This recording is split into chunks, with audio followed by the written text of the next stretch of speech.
Today's episode of Escaping the Drift is brought to you by Mando. Are you somebody that stinks? I know it sounds crazy. Or more to the point, you got a teenager that stinks? Because, wow, this Mando stuff, they sent me a package of it to try out. And if you've got that weird odor emanating out of your teen's room, try Mando all over deodorant.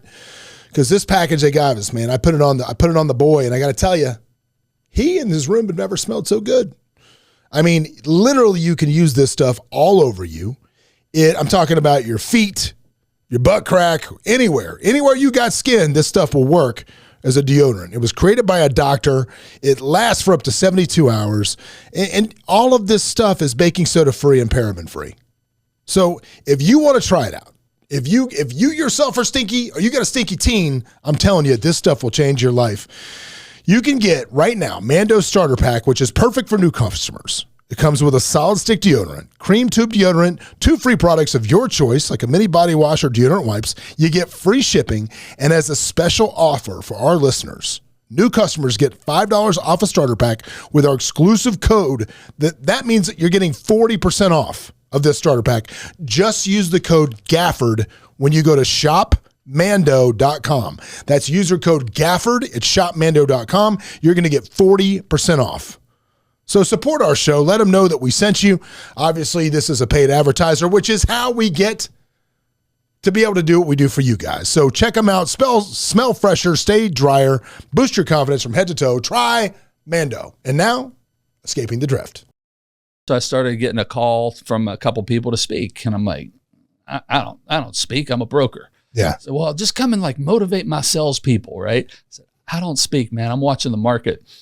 And he said, we'll pay you $5,000 for 40 minutes. I said, I speak. And now, Escaping the Drift, the show designed to get you from where you are to where you want to be.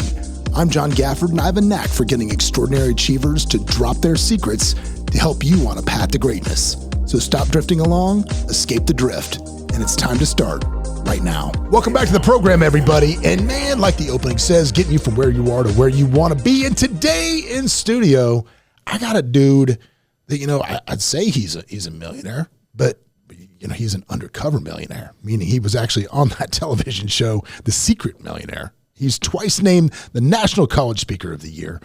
This is a dude who is an expert at going on stages and selling from stage, teaching other people how to get on stages, and really just, the guy's written more books than you could, it's like over 20 books, I think it is. This dude's like a walking library of success, and he's here to share his secrets with you today. Ladies and gentlemen, welcome to the studio. This is James Malinchak. James. John, my brother, how you doing? How are you, man? Thanks for coming in. Thanks for having me. Thanks for coming in. Right down the street from me. This was an easy drive. It is. And I was laughing with my assistant. We were talking about you coming on, about how you parlayed your experience on ABC's Secret Millionaire way better than I was able to parlay my experience getting fired by the 47th president of the United States. Yeah, well, most people don't think about it. They go on TV thinking they're going to be the next Denzel. What? Right? 15 minutes of fame. Yeah, well, when we were on, this is for you kids listening. This is, believe it or not, back before the Facebook, back before this. Like MySpace was a thing. I remember they wanted us to get on the Friendster, which is what they were trying to push for us. And dude, what a waste that you had. We were the number one show on television when I was on that. And to have no outlet to capture that traffic like you can through social media today. What a waste. Yeah, terrible. So most people go on TV trying to be famous. I looked at it as 15 minutes of opportunity. Yeah. There's two sides of it. First, we're going to serve and help these amazing people on the show, recognize unsung heroes.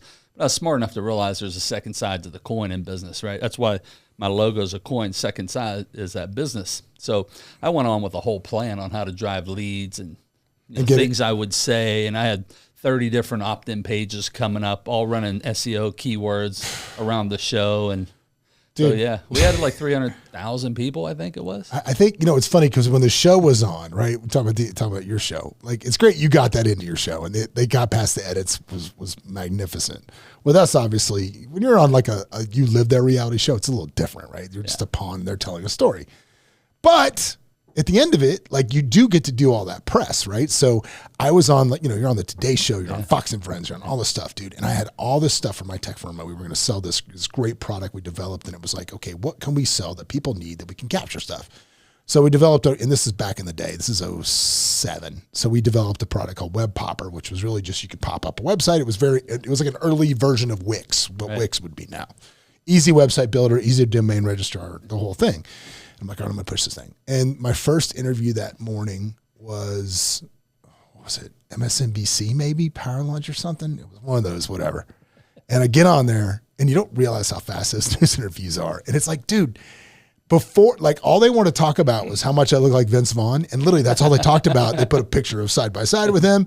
And I was like making a joke about it. And then it was funny. And we're talking about a little about the apprentice. And then it was over. Right. And it was like, holy shit, I just wasted like this whole audience. So yeah, being able to capture attention and really understanding how to harness it into, funnels that create money, that's your expertise. Yeah. Well, think about, people go on trying to get famous, right? Yeah. I always say you can't deposit fame into a bank account. You can leverage it. Clicks don't pay the bills, baby. That's right. Clicks and likes, right? Clicks don't pay the bills. But, you had 300,000 people. So what's the big deal? Well, if everybody spends $50 with you, you just made $15 million for going on a show. What if they spent $100 with you in a year? You made $30 million for going on a show because you strategically thought, I had a whole marketing plan centered around the show. Yeah. So I would say things in the show, oh, that's amazing. That's one of the things that gets emailed into my website all the time, right? I would just drop those little seeds, right? When I'm coaching somebody one-on-one, right? Well, I just sold coaching, but I didn't sell coaching. I just seeded it. Yeah. Right. When I'm speaking on a stage for a big corporate convention, like I had all these little seeds that I was dropping the whole time. I did the same thing in the media. I was on the red carpet of the Grammys and I had a card printed up, right? And I had it in my pocket, like hundreds of them. So when you would, take a picture and try to like, hey, what's your website or how do I find, I would just hand you a card and it had all my website with all my pictures, easy domain. You could easily find me if you were in the media. That's how I got so much press. Nobody misspelled my name. Some of them, you made it easy. I made it easy. I printed up just a simple card I kept in my jacket pocket when I was doing the red carpets and things like that. So I could hand it to all the media people. Well, let's go back, man. Yeah. So how did you get started? Like, what's your backstory? I was born in a van down by the river. I love that. I love that. I grew up in a tiny steel mill town outside of Pittsburgh called Menneson. Okay. About 6,000 people. You blink, you miss it. Dad was a steel worker. Mom was a lunch mother serving lunches to us kids at school. We didn't have anything growing up, but my first big dream was to play college basketball. I thought that's how I could get out of the small town. So long story short, accepted a basketball scholarship at the University of Cincinnati. My coach got fired, transferred, went and played in Hawaii. First game, blew my knee out on a rubber basketball court. My sneaker stuck, ripped it. Moved to Los Angeles, started my career as a stockbroker. That was my backup plan. Started with Merrill Lynch. I got recruited, went over to Dean Witter, then ended at Payne Weber in the Beverly Hills branch. And then I did my partner and I built our business pretty fast in our young 20s. So I started getting a call from a couple people to speak. And I'm like, I don't speak, I'm a broker. Yeah. So, well, just come and like motivate my salespeople, right? I said, I don't speak, man. I'm watching the market. And he said, we'll pay you $5,000 for 40 minutes. I said, I speak. Yeah. I speak. I'll say whatever you want me to say. And that's how I got into speaking. I was like, what? What is this? And then one of my best friends is Joe Theismann. He used to quarterback the Redskins. Till his knee got broken in 50 pieces by Lawrence Taylor, I think. Yeah. Still one of my favorite stories. But you know the story. But if he's one of your best friends, you know the story. Oh, yeah. I always say, Joe, did it hurt when you broke your leg? He said, I didn't break my leg. Lawrence Taylor broke my leg. No. I had no intention of breaking my leg. But what Lawrence Taylor said to him in the hospital, he said, hey, man, I hope you get well, but if I get the chance, I'm going to break that thing again. He said, I never go half speed, Joe. I never cast me. I'm going to break that leg again. But no, Joe, he had to reinvent himself after that, right? Yeah. At that time, he was getting $1 million a year as a quarterback, which he was the third highest paid player, if you can imagine this, in the National Football League. $1 million a year. $1 million a year. Gets hurt, takes a $965,000 pay cut. Can no longer play. What's he do? So he just remembered that, hey, we had to make appearances when we played football, right? And I used to speak at all these dinners. Let me speak and start charging. He charged like $500 here, a couple $100 there. And then he found out about the speaking industry, and he went on to make $50-some million speaking. Well, Joe started to explain the industry to me. I was like, what? They pay you to talk? Like, really? I thought it was just this one guy. And man, you don't have to hit me in the head with a 2x4 twice. I got it. And I just became a hound dog. I said, I'm going to figure this out. And I just became, John, really good at finding who the people are who have the money and the budgets. I wasn't famous.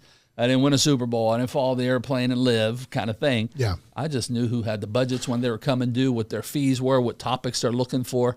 And specifically, I started in the college and university market, and then I branched off into the corporate market. I got started by accident. I didn't even know it existed. But it based off your skill set and success as a stockbroker. No, it literally had nothing to do with that. Really? No, it was just they were looking for inspiration and motivation, and well, I was pretty good at firing people up. Like, especially, I talked to a lot of kids groups as an athlete. Yeah. And I just learned through Joe and became a fast study of like, okay, so how do you speak to a sales team? How do you get the sales team to increase their revenue? Like with what you say in inspiration, motivation, that sort of thing. Because that's what Joe does. So your skill actually was simply speaking. Yeah. You just developed that skill. I came up with great stories. You would sit there and go, he's right. I need to get off my ass and go do shit. Right? All right, I'm holding myself back. Let's go do this. Yeah. Right? That was my whole purpose. If I can get people like excited about what they're doing to try to perform, and then I got better and better and better, right? And then it was like, oh my gosh.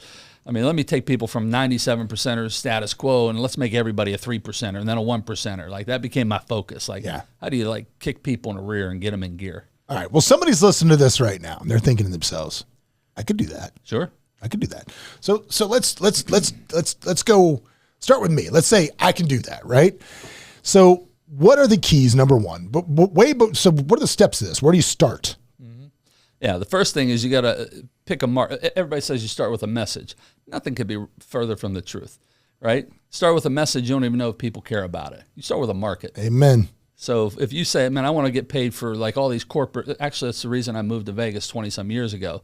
Got tired of flying around. I said, I'm going to target all these Vegas conventions so I don't have to fly around, right? Almost like my own residency. Yeah, no kidding. I saw Wayne Newton, right? He bedded down. I think it was at the Tropicana. He was like the first guy. My wife's first job in high school was selling T-shirts for Wayne Newton at the Tropicana. That was her first job. I remember seeing him. What a Vegas thing to be able to say, right? That's my first job. Mine was not that cool.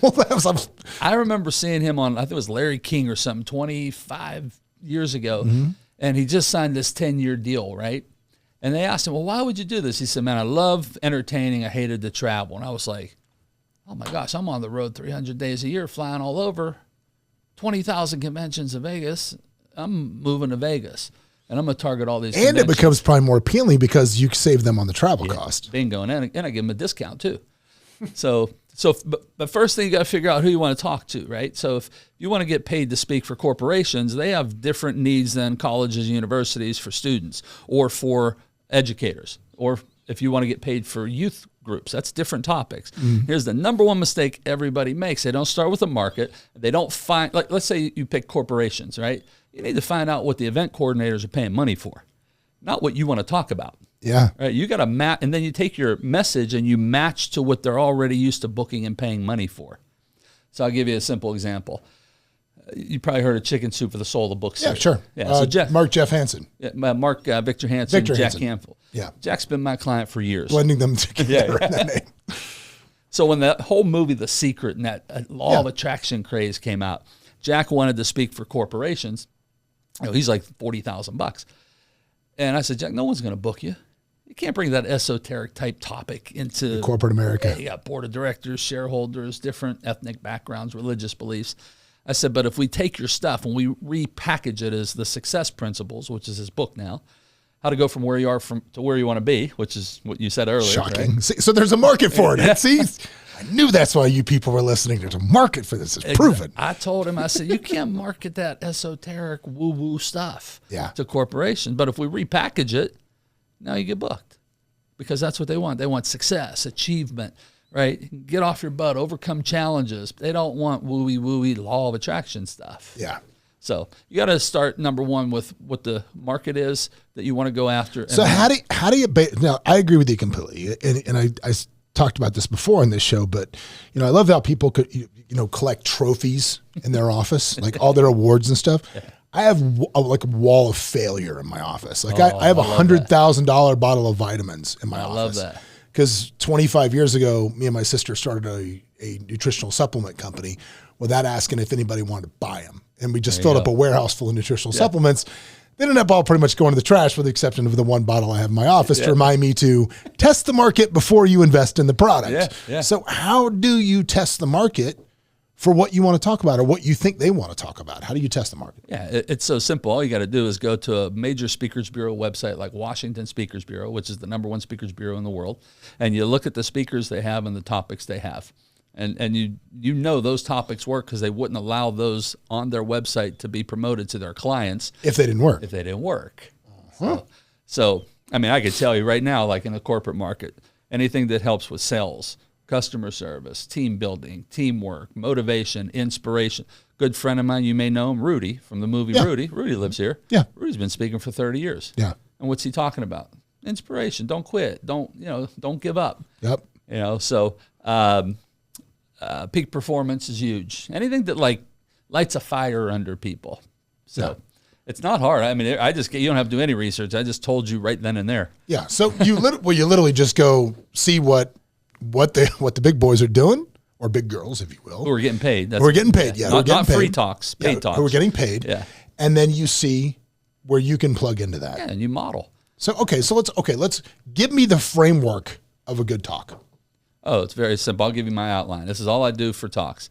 5 parts. Introduction, okay, which I'll get to in a second. I'll give you the framework first. Introduction, okay, a little bit about your story in that introduction. And the story is only 3 things: before, turning point, success, or mess, turning point, success, right? Then you have 3 points to the talk. I'm going to share with you 3 things, point 1, point 2, point 3, and then you go into them, have some stories under each one, then you have a little wrap up at the end. And that's a 45-minute talk. It's literally the whole framework for it. And how much of that, because I think a big mistake that a lot of people make from stage that I see is they sell too much. What's a good mix of helping and what's a good mix of selling percentage-wise? So there's 2, you got to divide it, like put a line down the middle. So when you're being paid a fee, you should not be selling. You're paid to talk, right? Then there are other events, like I speak at a lot of real estate events. Yeah. Where they don't want me to, they don't want to pay me a fee, but they want me to offer something. Yeah. So I have a whole course on that. So I teach for, let's say it's a 90-minute talk, I'll teach for 70, 75 minutes, and then I'll give them an offer to go deeper with me, like in a web class. So or something like 80-20 is about what you're doing. Absolutely, yeah. So when you walk out on stage, now, because I had, when I was doing a lot of speaking, I had a coach that helped me set up and craft those talks. And it was never walk out and say, his thing was never walk out and say, "Hi, my name is John Gafford." But just assume that you need to grab their attention in 10 seconds. And you walk out and you just start talking. You just hit the ground running. Yeah. Let's welcome James. Hey. Yeah. Right. Hey, let's get started with a couple of questions, and I need some quick, enthusiastic responses to each question. Here we go. Question 1: how many of you are ready to be more successful in the future than you've been in your past? Raise your hand and say, "I am." Mm-hmm. I go right into it. That's it. Yeah. I have an intro video that kind of introduces me with all the fancy stuff, but I go right into it. Yeah, I think. And by the way, I start from the back of the room, so I shock everybody. Oh, you come walking in from the back. Oh yeah. I landed on starting mine normally, which is very effective. I walk out on stage and I just pick up the mic and I go. I'm standing outside of a double door. Perfect. Love it. At Embassy Suites in Santa Monica, California. Love it. And in 30 seconds, I'm going to kick that door open and tell the most powerful man on television to go fuck himself. If you say that to a room full of people, they all stop and go, "Well, who's this dude?" Right? Yeah. What are we talking about? Right? Yeah. I hate those folks that walk on stage and go, "Hey, tap, tap, tap. Can you hear me?" Hi, they're tapping the mic. I'm John, as he said in the opening. I'm from so-and-so, and this is why you should listen to me. I took a walk down the street today, saw the trees. Like, what? Like, Oh, it's beautiful here. I call it the Mike Tyson knockout punch. Come out and throw the knockout Just hit the Hail punch. Mary. Now, grab their attention. Well, so here's a move that I got from my buddy Steve Sims that I really like too, and I want to know what you think about this, right? So, Steve, it did backfire on me once. It threw me hard for this. So Steve puts the second slide. The second slide he always has a QR code to capture the room. And he says, "Look, do me a favor before I get started. Just everybody, QR code right now. Yeah. I'm going to send you everything I talk about today so you don't have to take notes in your phone. Yeah. You don't got to take notes. I'd rather have your attention on me. Yeah. So everybody just do this right now." And he captures the room right away at the beginning of the talk rather than the end. And when I say that blew up on me once in front of about 8,000 people, they pulled that slide out of my thing. Oh, yeah. And so I was like, oh, shit. Yeah. And you didn't know until you were up there. No, till I was lights, camera, action. Yeah. And when I told Steve that, he goes, yeah, right before you go on stage, I didn't tell you that part. You need to go to the AV guy and say, hey, let me just double check my slides because I had 2 versions of this and just make sure what you're working with. Yeah, no, that's smart. Because they pull them. Yeah, no, I love that technique because, look, they're going to forget about you as soon as you finish in 45 minutes anyway. Yeah. So, but if you get them on a list, then you got them forever. John, I still have people to this day buying from me who saw me on Secret Millionaire 2011. Yeah, and they're still buying. They're still buying this because they're on my list. So I went on that show realizing that TV is just a media.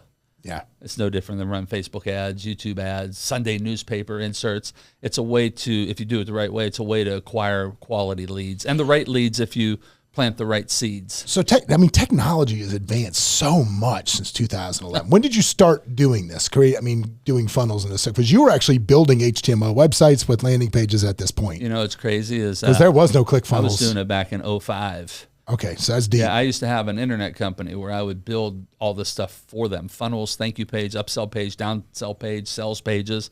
This is way before, Russell's a longtime friend. I knew Russell when he was broke. Yeah. Like when I did my Secret Millionaire party, Russell Brunson, who did ClickFunnels, created I had my Secret Millionaire party. I had a whole event wrapped around it when I debuted. We broadcast from my house here down the street. And we were watched in over 100 companies, 100 countries. I had 1,600 affiliates promoting us. And Russell was so broke. He called me and said, hey, man, could I stay in your spare bedroom? Because I don't have $100 for the hotel down the street. So that's how far Russell and I go back. We go 20 years back. Russell doing pretty good now.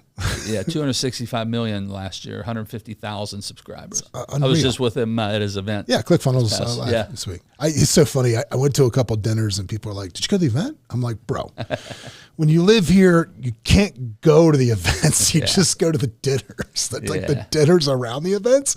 Always good. I went because it was his last one. So I was in Boise in March, I think it was, at his office. He bought Dan Kennedy's magnetic marketing company, and they were launching a new book, and he had me come out as one of the 20 speakers. Yeah, if you don't know, if you're trying to be in any type of marketing and advertising, Dan Kennedy is a guy you need to know. That guy, Ultimate Sales Letter, is that his book? The first one? One of them, yeah. Dan is one of the best copywriters ever. Of all time. Ever. Yeah. I'd say Frank Kern's probably better, in my opinion. Oh, no way. Frank learned from Dan. Frank? Oh, yeah. I still think Frank's just such a lunatic in the best Frank possible. very well. Frank's a lunatic in the best possible way, which is why I think he's Frank. better. I helped teach Frank how to sell from the stage. Really? He could not sell a lick from the stage. If you go on my website, bigmoneyspeaker.com, and look at the celebrity endorsements, watch the video from Frank. He says it. Did you teach Russell how to sell from stage? Because I know that Russell. There's a video up there. Because I know that Grant loves to play that video where Russell sold $1 million from stage at the first 10X. 3.2. Yeah, 3.2 million, and just blew him away. Yeah. Russell, actually, I'm honored, and you can watch it. I don't say this; it's on video. Yeah. So James is one of the all-time greatest salespeople from stage I've ever seen. What's the secret? So walk me through the secret of selling from stage. It's like, what's the secret of being successful? Okay. I can tell you in one line, but I can give you a couple ideas. Perfect. All right. So the first thing, like when I look at somebody's presentation, I've rewritten a lot of presentations, even for webinars. First thing is they're actually over-teaching. They're trying to cram a 3-day seminar into a 60-minute talk. Yeah. Right? And the minute you overwhelm people, our brains go, too much. Our brains go work. They equate it to work. Yeah, it's too we much. Study neuroscience and brain-based learning. The minute somebody equates something that you're offering to work, they ain't buying it. Right? So I go through everybody's slides, words, everything they say. Everything has to convey 3 things. Everything. What's that? Number one, the audience, and you can't tell the audience this. The audience has to just get this from how you communicate. Mm-hmm. Number one, the audience has to say, I can do this. You know, what John's sharing or what Russell's sharing about, I can do this. Number two, they have to say, I can do this right now. Oh, this ain't going to take years. I can get this implemented right away. Mm-hmm. And number three, I can do this right here, meaning wherever I am in my life. I'm single, I'm married. I live on a farm in Tulsa, Oklahoma. I live in a high-rise in New York City, meaning I don't have to make tremendous change in my life in order to make this stuff work. I go through somebody's presentation, that's always violated throughout the entire presentation. It's too hard. It's work. And they can't see it. Yeah. I had a guy one time, and I'm not going to say the name. We were speaking at the Hotel Roosevelt. He's a legend in the speaking. I love him to death, so I'm not going to say his name, but he's a legend. We're both speaking there, and we're both going to offer a program on speaking. Okay. So technically a competitor. First of all, I'll give you a little James trick. Whenever there's somebody speaking on the same topic as me and they're going to offer something similar to me, I always go second. Oh, sure, because you're the one they remember. Well, no, I watch them. And then I know how to adjust my talk because I don't ever want an audience member saying, well, it's both on speaking. Let's go with the legend and hang out with the legend. I want them to go, it's both speaking, but, they're two different things. I need both of them. Right? I don't want to, which one do I want? Oh, I need both. And that only happens if I'm able to adjust my talk based on what the person said who's on the program with the same topic. So here's what the person said. See, okay, that's a lesson. So rather than going and being the adversary, you want to be the jelly to the peanut butter. There you go. Yeah. I want them to understand they need both. So if they're talking about how to shine from the stage and craft stories and a message, I'm going to talk about the business side of speaking. Yeah. And once you learn all that, let me show you how you really get paid. See, now you need both. Whereas if I talked about the message and the story, it's like, it's the same one. Which one should we take? Let's take the more famous, legendary person's training, right? But this person said this, literally said this. I don't believe you deserve the right to get paid to speak. Listen to the languaging. Deserve the right to get paid to speak until you have done at least 1,000 talks for free. I said, I got him. This is easy.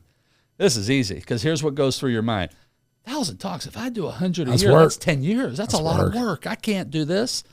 I can't do this right now. It's going to take me 10 years. That's work. Right? It's work.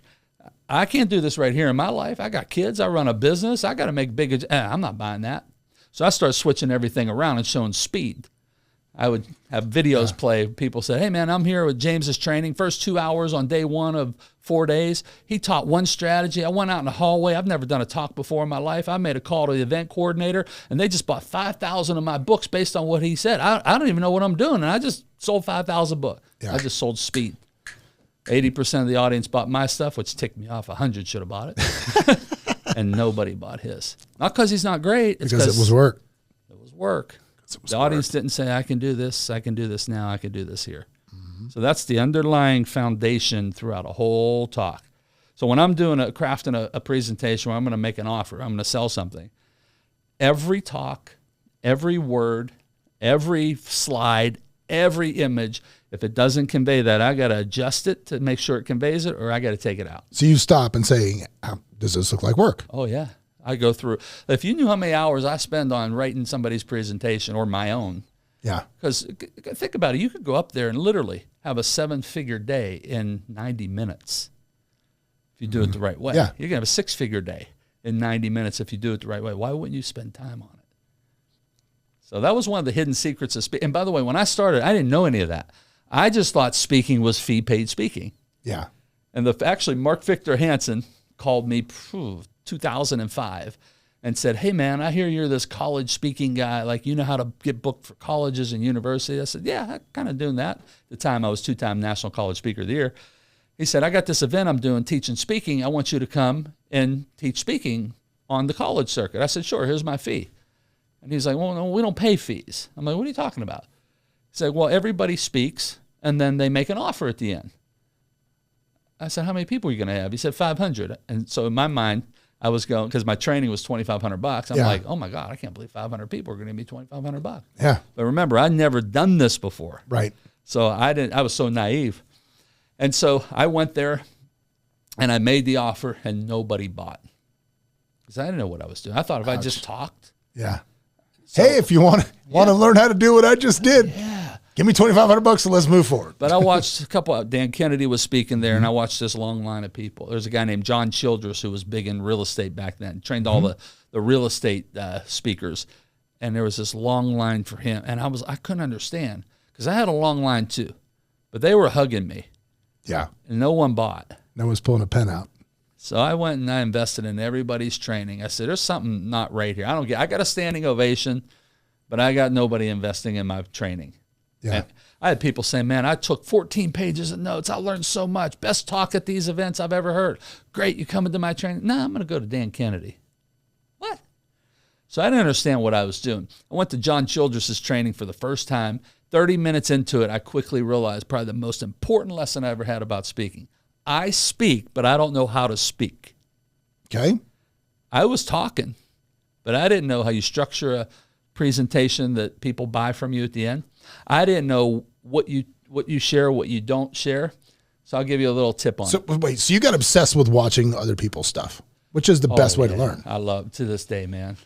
Dude, one of my good friends. I watched several of your episodes of this podcast before I come on it. Okay, well, good. Yeah. Which one did you watch? Oh, I love the one about the car. Pick the guy lowest on the totem pole. Oh, yeah. Yeah, like how you go buy a car. Right? Yeah. Hey, man. I just watched that literally. That is solid advice if you want to go buy a car. I was like, I should have done that when I bought my car last year. Oh, yeah. That's solid advice if you want to go buy a car. You can see that. All those tips in that one episode was amazing. Yeah. No, that was a good dude. But one of my buddies, Nick Daniel, that they have a company called V-Shred. It's a giant online fitness thing. Yeah. It's $1 billion in sales. Yeah. It's massive. Yeah. And, they couldn't get it off the ground. He just became so obsessed with watching everybody else's webinar that he would just say, I would just watch hours and hours and hours and hours of webinars. And I would try to, like, he said it was like a mad scientist. I had them all like written out on this giant whiteboard on the wall where I was like, okay, I think that's a hook, and I think this is a this, and this is that. And he goes, eventually. There was no teaching of that stuff. Yeah, he goes, eventually I kind of came up with a formula that was based on what was working, and that's what we made our final last ditch. We got like, $50 left. Let's make one more VSL and see what happens, and it blew up. I did the same thing with infomercials. Yeah. Because nobody would enroll in my stuff. So I was like, well, wait a minute, but these infomercials running on TV, like people buy, they're not running unless they work. Mm-hmm. So I started recording infomercials. Keep going. Unless there's dropping a lot of, I remember like all the old people like Wade Cook and Dave Delgado even back in real estate and Charlton Sheets and Dude, I'll tell you something funny you can look up, and you can look it up on the internet. It's funny. So some buddies of mine used to work with Kevin Harrington, and they were his guys. And then they split off and started their own because Tampa is the center of infomercial. It's the infomercial center of the universe. And they split off from him and started their own deal. And I mean, they had Tony Little. They had a bunch of the guys that you would know. I mean, a bunch of the infomercials that were done by Blue Water Media. And so my buddies, they come out here for convention, and my buddy's like, man, we got to use you for something. I want to use you for something. I'm going to find something. I'm going to find something to use you for. I'm like, all right, dude. So they call me up. They go, we got it. You're going to be the tax sale guy. Oh. And I'm like, huh? I go, I don't know shit about doing tax sales. He goes, I know, but we got the guy who knows everything about doing tax sales, and you're going to be the guy. You're going to sell his thing. It's going to be you. Let's do it. And I'm like, all right, dude, I'll be the tax sale guy. I don't care. Let's go. So they fly me down to Tampa, and I get there. And in between the time that conversation happened and I got there, they were like, we got a problem. I'm like, what's the problem? They go, well, the actual tax sale guy wants to be the tax sale guy, but he is not that exciting. Right. So we still want you to be in the infomercial and try to extrapolate some of, get anything out of him, but try to get some of you into him. Because otherwise I'm going to work. So we shot this infomercial over 2 days, which if you go online and watch it, it's like the world's worst pool party in Tampa. And it did not do well. It just did not do well. So not all infomercials do well. Well, no. And we use their formula. If they're still on the air. No, God, this one. Airtime, so. No, this one. So I used to study all the ones. I would record them that were like running for 3, 4, 5, 10 years. Yeah. And I'd transcribe them, and I'd go through it with a red pen and a green pen. And I'd circle with a green pen all of the sales triggers and hooks and, oh, I see what they're saying here. Like, all the seeding they're doing. And then a red pen I would circle where I thought they could improve, maybe they missed. And that's how I started crafting my sales presentations. Yeah. Because you were talking about like immensely studying. I used to record infomercials and study them like crazy, transcription, and I'd read them hours and hours and hours. Kind of like your V-Shred. Well, let me ask you this, man, because this is something that I would think, and I don't know. I'm guessing that if I had as many programs and courses and stuff as you do, I would be kind of concerned about what AI can do. Because, for example, when I need to copyright something now, like I straight, sorry, Frank, you're going to break your heart. I straight tell AI, you're a copywriter in the voice of Frank Kern and the style of Frank Kern. Right. Write me this hook, write me something for this. and I get pretty close because it'll go out, read all Dan Kennedy's books. It'll read Frank. It'll read all the stuff and then generate in that voice. So as somebody that does what you do in coaching, and this can be any coaching deal, right? Does that worry you a little bit that kind of this computer can get out there and find any PDF that you've ever put out or any book that you've ever published, read them all, and then manufacture something in your voice? Does that scare you? I can't worry about what I can't control. Right. Good answer. That's a great answer. That's a great answer. And I could, worry is nothing more than the misuse of your mind, choosing to focus on what you don't want to have happen versus choosing what you do want to have happen. I can't control that. So why would I worry about it? It's like people always are like, hey, aren't you worried about somebody ripping off one of your courses? I'm like, they're going to rip it off. Yeah. Like everybody gets ripped off. Like, what am I going to like scrutinize and sit there and go after every person that, did something like that? I mean, I'd rather just work on bigger and better things. I think that brings up a real interesting point. Abundance. Well, that brings up an interesting point too, what you just said, which is, there's somebody that's listening to this right now that's thinking, man, I'd like to be a speaker, but there's just so many people already doing this. There's so many people in coaching. There's so many people this. And I don't know if it's just because it's kind of what I do and kind of what we do. My algorithm on Instagram is just full of nothing but essentially me. That's all I see all day, right? People that do this. And if you are thinking that it's saturated, to me, I would say, man, message is about frequency, right? Even if you have 6 people with the exact same message, the frequency in which they deliver it is going to be different. And your personality. Yeah, your personality. So you may resonate with somebody in a way that other people cannot. So just understand that even if the information is the same, right? Like you just said, people can rip my program off all day. They can't rip me off. Right. 1,000%. Well, now they kind of can. They kind of can with AI, right? Can now, but no. But in general, your frequency and how you connect with people you can't duplicate that. Yeah, because it's you and that's your uniqueness. And here's something else. Like when people get freaked out and say, oh, there's so many speakers out there. I said, you do know how easy it is to make $1 million. Just 100 talks at 10 grand or 67 talks at 15.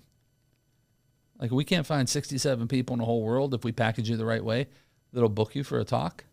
Shoot, I was doing 150 some locations when I was cranking it. And here's what I mean by location. I went to Valencia Community College in Orlando. They have 6 campuses. So I could go there and get 6 checks. One location, 6 checks, 6 payments for 6 talks, right? I was cranking 150 locations, paid. Yeah. A lot of people talk about, I did 100 talks. I'm like, how many did you get paid for? Well, no, I did all these TEDx talks and all these freebies and all that. Did you sell? No. So basically, why would you do that? So here's my point. If you price the right way, you package the right way, and you market the right way to what event coordinators want, let's take speaking. You make their life easier. Make their life easier and what they're used to cutting checks for and what they want the outcome to be for their audience. We don't need a lot of them. What if you're 25 grand? Yeah. And you do 100 talks, you get $2.5 million, which is basically mostly net after taxes. Yeah. Like you don't have a lot of expense. Yeah. Some with coaching. Yeah. Right. You don't need a lot of people. Right. So I don't worry about saturation and I always look at it this way too. I always said this in every business I had, I'm going to be here for the long term. So I'm going to win just by everybody else dropping off. Yeah. Like I'm in this for the long term. I've been doing this for 25 years, which is kind of crazy. Yeah. I've had coaching clients for 18 years is my longest, 17, 10, 12. Here's my little thing about coaching. You pay me $25,000. My thing is, how fast can I make you the 25 grand back? Because if I do that, why would you ever leave me? If I could teach you how to do that every year and even 10x it, 100x it, why wowould you ever go anywhere else? Yeah. Hey, I can't do that for you.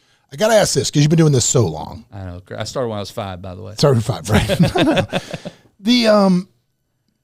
With Instagram and all of that stuff, dude, there are so many just fake gurus out there, which one of my favorite accounts. You mean those Lamborghinis aren't really there? Bro, one of my favorite accounts is Baller Busters. If you don't follow that, I love Baller Busters. So Baller Busters is essentially just these people that are just kind of frauds.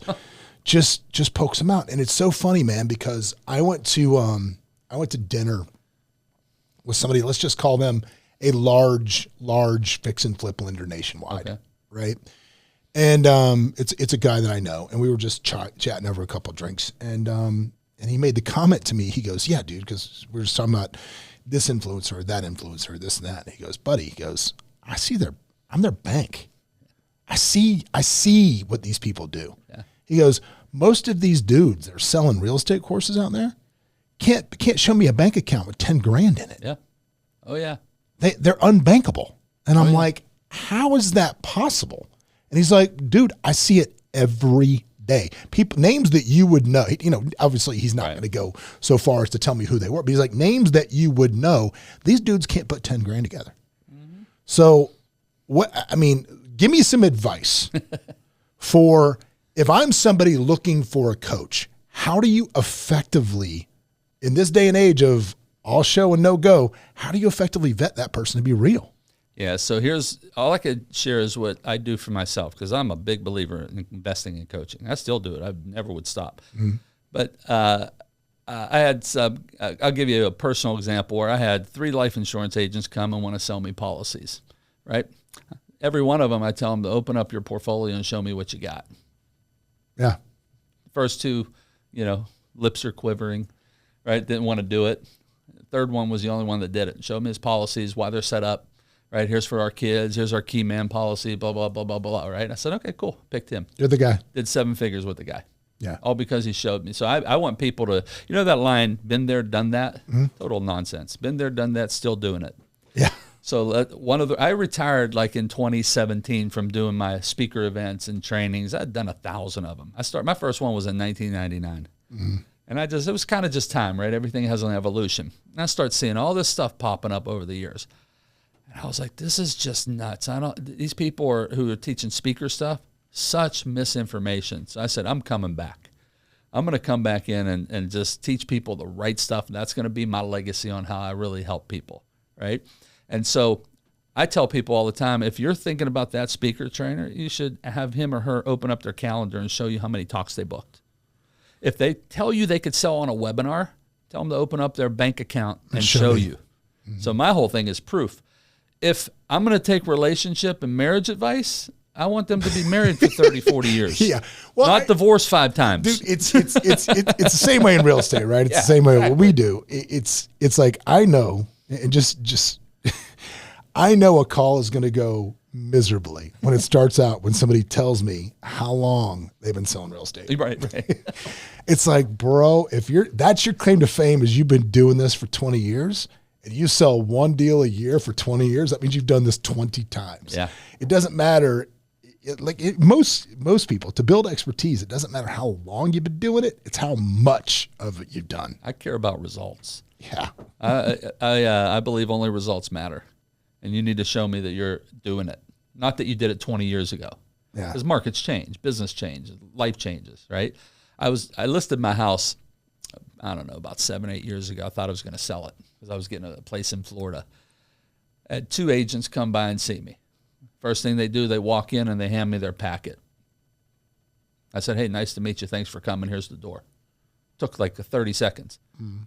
Third agent walks in and I said, you got a packet or something you want to get me? He goes, well, before we get to all that, could I just sit down with you and ask you what's important for you with this house? Yeah. Let's see if we can even help you. Yeah, let me see if we can even help you. Yeah, I didn't care if the first 2 agents were in business 20 years and took fancy pictures. I don't care about any of that. Like I care that you care about what I know, and that then you show me proof that you can actually do this stuff. Yeah. So I don't know if that helps, but that's how I pick people. It does matter, especially in real estate. If you're looking for real estate news, Simply Vegas Real Estate for all yours. That's my shameless plug for the company. You're a financial consultant and you're in debt. Yeah.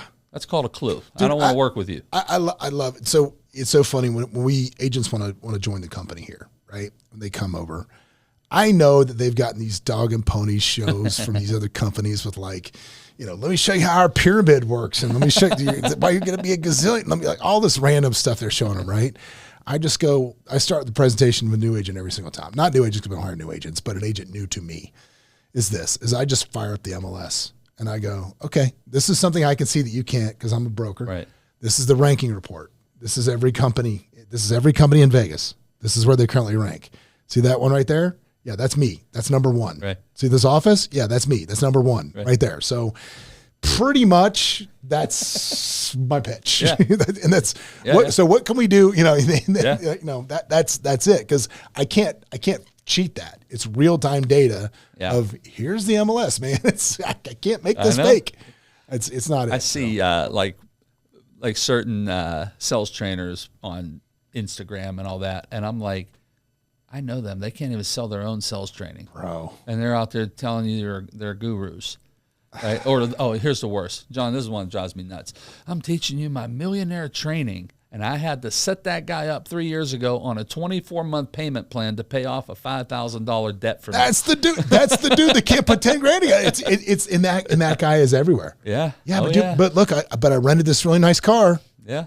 And I can rent this house. Yeah. Maybe, sort of. I don't know. Dude, it's just. So like the speaker trainer stuff, like I always tell people, I said, come with me to a talk.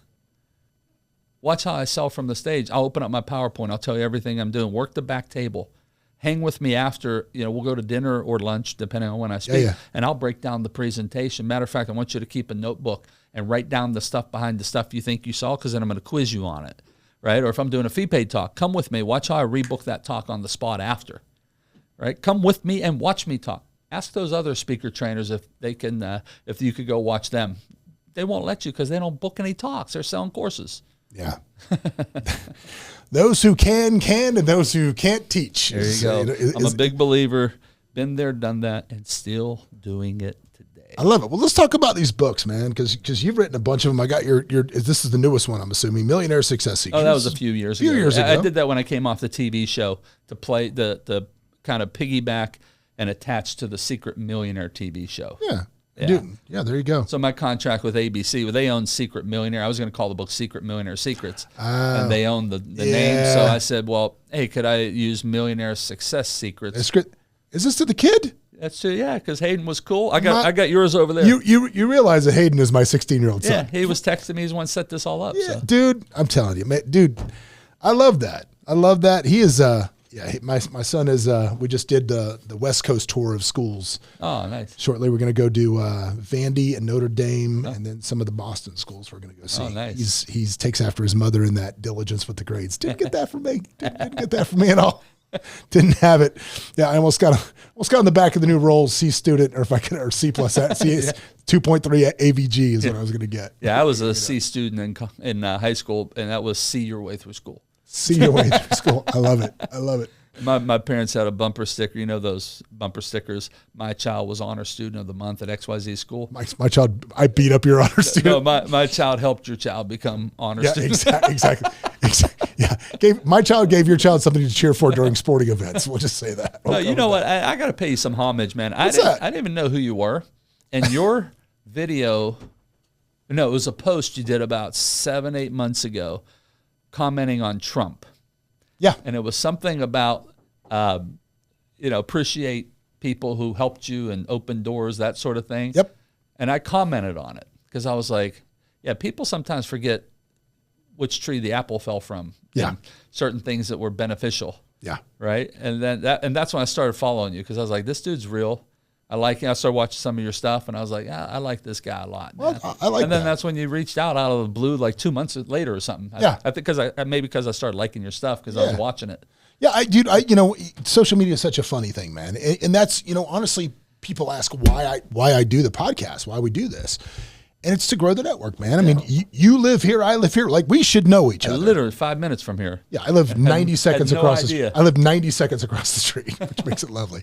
But yeah, that's why I do this. Yeah. And again, that's why I push people all the time. You should be doing a podcast because it's a great way to grow your network, to get to know somebody and really talk about them. Well, I mean, let's just play this out. Yeah. And I'm being sincere right now that if I ever listed my house in the future, I'd call you. And think about this, 7 months ago. Yeah. I would not have called you because I didn't know you were online. Right. I see you online. Here we are now. I'm down here. I see what it is, right? I see who you are, and I'm like, well, why wouldn't I list with John? Yeah, and my book comes out in the fall of this year. So if you don't think I'm already plotting the strategy with you of like, bro, we're going to have some whiteboard sessions. Yeah. I already see that coming down the pipe, my man. If it's helpful, I'll give you a testimonial for it, unless it's already. We could use my Secret Millionaire. We literally just signed the deal with Diversion. Right. I just signed it. I went with them over Ben Bella. Great guys at both places. God bless everybody. Yeah. Went with the guys at Diversion.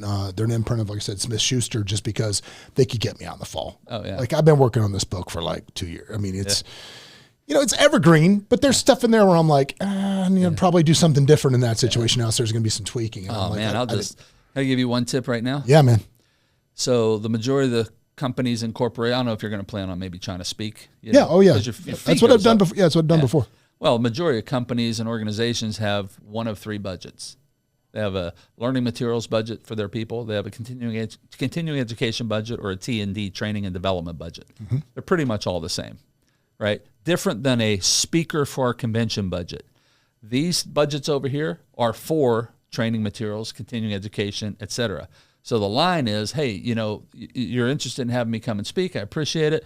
I have this book, and it qualifies as continuing education, learning materials, and training and development. So therefore, why don't we pull funds from one of those budgets? By the way, they're all the same. You just don't know how each company labels them. Levers are there. And that way we can get all 8,000 people a copy of the book, and I'll give you a discount. So now the message lives on after the event. Bam, you just sold 8,000 books. If you make $10 a book, you made $80,000 on top of your speaker fee. You're doing well. Just because you know the budgets. So that's the stuff I teach my clients. Dude, I love it. Well, let's talk. We've done so many of these books, so many, and now it really is easier than ever to put a book together. It really is easier. There's tons of self-publishers out there. You don't have to go my route and get a big publisher. Right. I really just wanted to do the one book with them, or the first book, and we'll see how it goes. Oh, it's smart because they'll put you in stores. You might be in airport stores, et cetera. That was my deal. Yeah.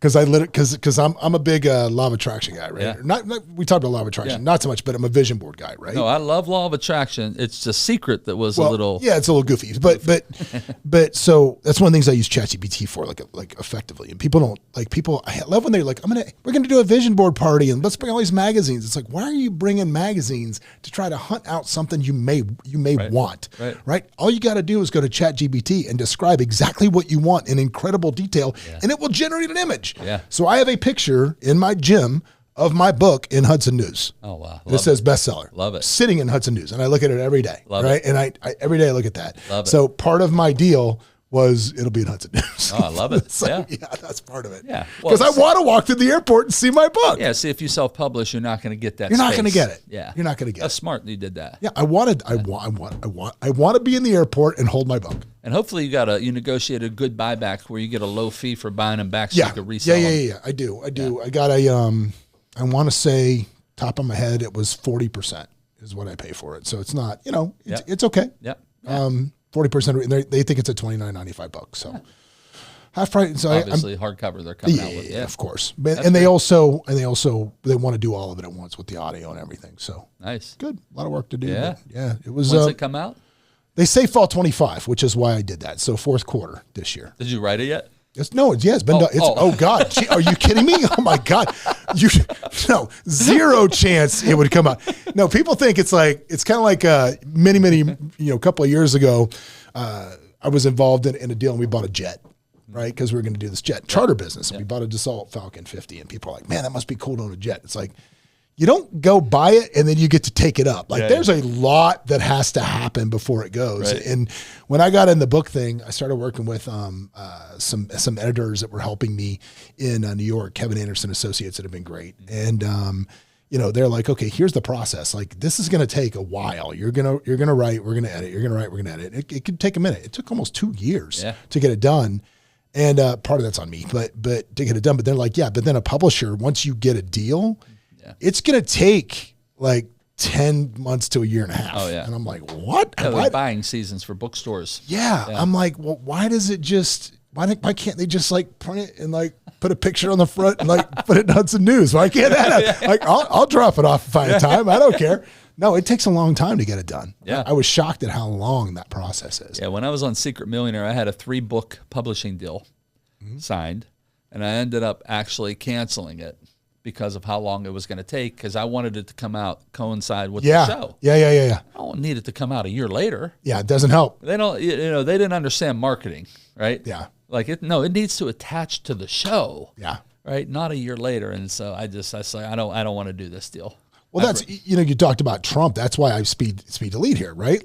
Yes, The Apprentice was a million years ago, and I don't talk a lot about The Apprentice in the book, but I do talk about it because with him continuing to get elected. Sure. It's the gift that keeps on giving. Yeah. He keeps showing up and getting elected. And I have something to talk about, which is good. It's a little bit like Al Bundy talking about how many touchdowns he scored at Polk High at this point. A little bit like that. But yeah, I've done a lot of good stuff since If somehow you could pull a testimonial from him. Possible. I still have people very close to him, which is good. So that's a possibility. So I'll give you one. Okay. So I love and adore Lisa Gibbons. Okay. She has been to my event. We've done co-facilitating of seminars for my students on media training, et cetera. And I kid you not, this had to be, so he got elected in 2016. This had to be 2014. We're doing a training together, teaching media stuff to my students. And I said, "Oh, Lisa, I got a idea for you." I said, "Trump said some nice things about you when you won Celebrity Apprentice." Well, that's public knowledge. I said, check with your lawyer, but I believe you can take that and use that as a testimonial. And here's what I said. I kid you not. I said, because you never know. He might become president of the United States one time. I have that. So you might have the same thing. I have that. If he said some great things about you on television, public knowledge. No. I have it printed. He said, because when TV Guide, all right. See, kids, back in the day, there used to be this thing called TV Guide that would tell you what was on television. Yeah. And if you didn't have it, you just had to kind of guess when stuff was coming on. Okay. Back to our regular, back to the modern ages, as we like to call it. But in TV Guide, when The Apprentice was coming out, they had like a big article on it, a big spread about The Apprentice. And then it had quotes from Donald Trump about each of us. No kidding. And he just said about me, really, really smart. Donald Trump. I would run it through your lawyer, but I believe you could actually use that because that's public domain. That's public knowledge. Yeah, it is.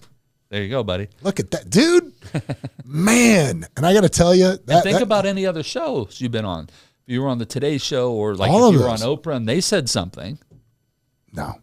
Yeah, man, that's wild. That is wild stuff. I'll tell you a little. But I have that in print quote about me from him. Let me give you a little ninja thing I used to do. So when I was building my speaking career and there would be some celebrity MC, I would write up my intro. And I would hand it to him like 10 minutes before because, they're super busy. They're running the whole event. Whatever. And I'd say, hey, John, here's a change The in the smartest human I know. I didn't say that one, but now they said it from the stage and read it. So, boom, testimonial. Oh, my gosh. That is magic. Unfortunately, most of the stuff that people say about me not so good. I can't use it. But you know what? I think about this though, and I tell people this all the time. Look, forget whether you like Trump, don't like Trump. There aren't many people that have a testimonial from a president of the United States on their book. That's a good point. Man, that is going to be a call right away to make sure we can do that. Yeah. If I can't get a new one, which I think I could. I still have I got some relationships still pretty close to that. We helped the campaign a little bit back in 2016 here in Nevada. Yeah. So, man, that's a maybe. Huh. Well, hey, look, SW. Some will, some won't. So what? Someone's waiting. So if you ask him and he don't get it, that's all right. Yeah, cool. moving on. But you also have that TV Guide thing. I got the TV Guide. You got a backup. Very, very smart in print right there. I got it. Yeah. Matter of fact, I was shocked when I walked in your front door. There wasn't a photo of you and Trump hanging in the lobby, or with that quote. Okay, so there's not one there. There is a photo in my office. I'll show it to you, and it's actually the photo that got me fired. So I'll tell you the story because I've never told this on the air. I don't think. So people ask me like, why'd you get fired? And I'm always like, because I'm too tall. And they're like, what are you talking about? Okay, so here's the story. So the first couple of days that we were there in New York, we're shooting press. You shoot all of the marketing for the show. And it was a really weird couple of days because you're not allowed to speak because they want the first time you to meet each other to be on camera. Oh. So really the first time that I'd met these people on camera, I'd spent 3 full days shooting all of this press where you're crazy. like posing like your best friends and you have no idea who they are. Everybody's just dead silent all day, right? So they're shooting the pictures for the marketing pictures in the suite. And the first time we ever saw Donald Trump, first time we ever saw him, they line us all up for the photo and there's a big X on the floor in the back. And obviously I know who that's for. At the time, I'm shrinking now. I'm probably 6'3" now. disc See, kids, when you get old, your discs start to squeeze in together and then you get shorter. That really happens. So I was probably 6'4" at the time. Now I'm 6'3". So they put me in the back. And in walks Trump. How you doing, everybody? How you doing, everybody? How you doing, everybody? Good to see you. Mr. Trump, here's your spot. Stands right next to me. Photographer Kevin goes up the ladder, takes 2 photographs. Click, click. Trump walks out of the photograph. And then literally, like we're not there or we're mannequins. He goes, Kevin, you got to move this guy next to me. He's taller than me. And I'm like, oh, man. So the guy comes down the ladder and he goes, let's try something different. I don't know, Mama, you. And I'm like, oh, really, me? He's like, yeah, let's move you around front. Let's move. We go back into the photograph, and then he goes back up, and he proceeds to take 1,000 photographs. Click, click, click, click, click, click, click, click, click, click, click, click, click. And what do they use for everything? One of the first 2. So if you look at that picture in my office, you're taller than him. I'm taller than him. And I'm thinking to myself, I knew I was screwed from day one. I was like, man, because they had just hired 2 white dudes in their 30s in a row. Because we're watching the finale for season 2 the night before we started. Wow. I'm watching your little thing.